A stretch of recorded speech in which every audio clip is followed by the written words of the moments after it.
Assalamualaikum and good morning everyone. Today I'm your presenter and I will explain about the table here about the relevant ratios. So let's take a few minutes to go through the financial ratio analysis based on the provided information.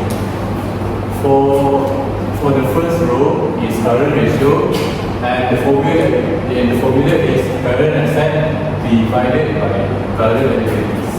So the calculation rate is 30,000 plus 60,000 plus 180,000 plus 600 plus 390,000 plus 400,000 and divided by 190,000 plus 120,000. So the final answer is 1,060,000 divided by 310,000. For the result is 3.42 and the comment is better than 3.12. For the second row is quick ratio. The formula is current asset minus inventory minus prepayment divided by current liabilities.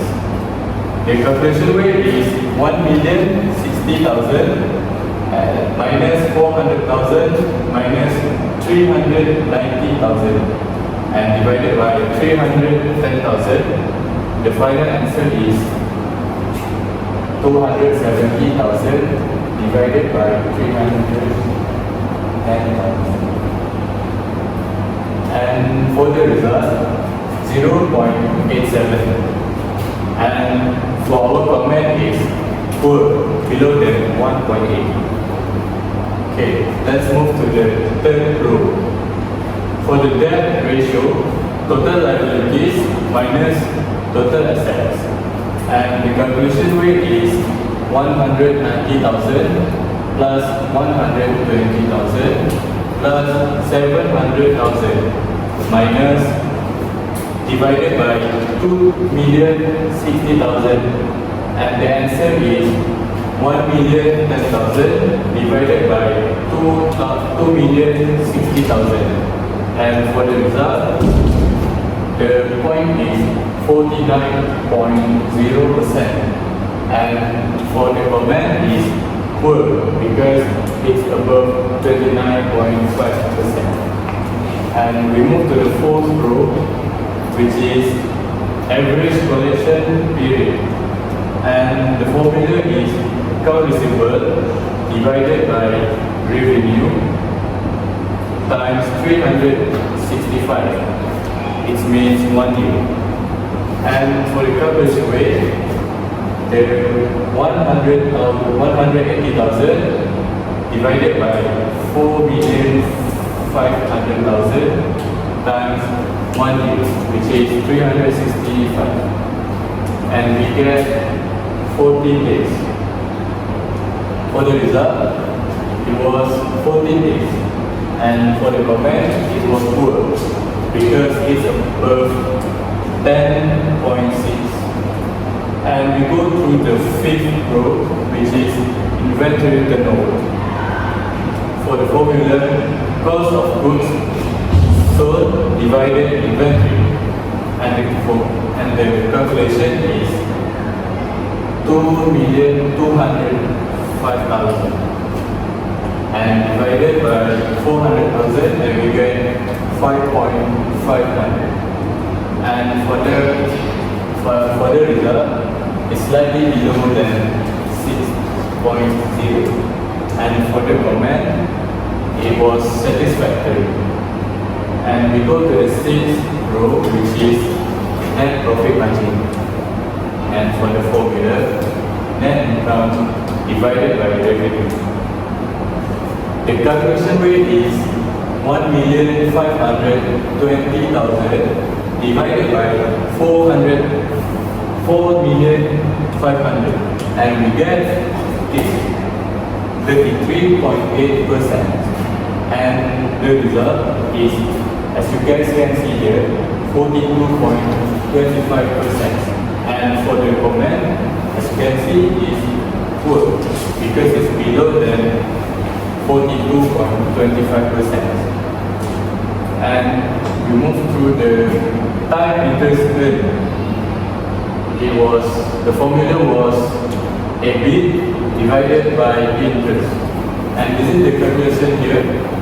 1,695,000 ringgit divided by 52,000, and we get 32.59, and for the result is 43.25 times. The comment is poor because it was below than 43.25 times. We move to the final row, which is return on equity. The formula is net income divided by equity. The calculation rate is 1,502,000 divided by 870,000 plus 180,000. So the answer is 1,520,000 divided 1,050,000, and for the second answer is 1,520,000 divided by 1,050,000 times, and we get 144.8%. And for the result is 132%. The comment is bad because it's above 132%. All clear? Yes.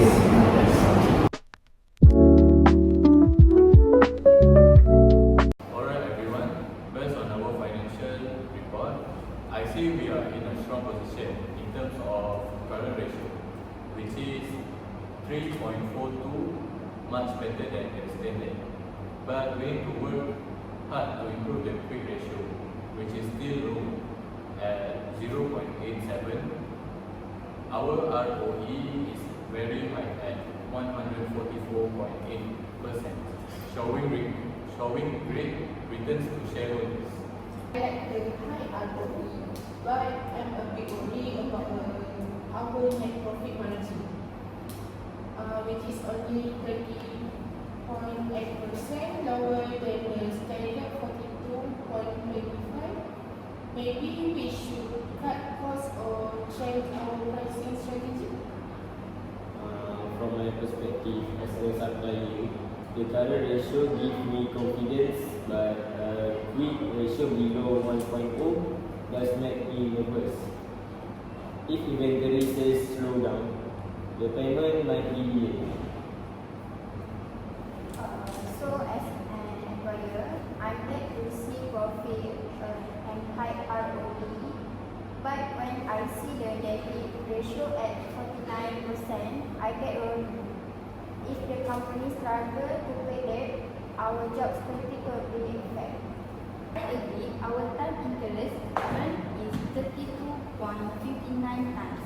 It's a good, but still below the standard 43.25 times, and our debt ratio is 49%. As it, the bank debt pool is of 29.5%. That indicates a relatively high financial risk for us.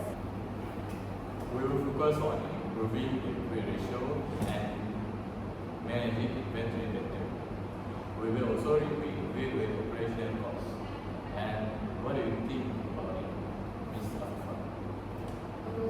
I suggest we review our pricing strategy and look for cost-saving opportunities. I think users need to manage inventory so the payment to suppliers can be faster and smoother. I think reduce debt and pay more attention to employer development to boost productivity. If the debt ratio can be reduced and interest coverage ratio improved, it will be easier for us.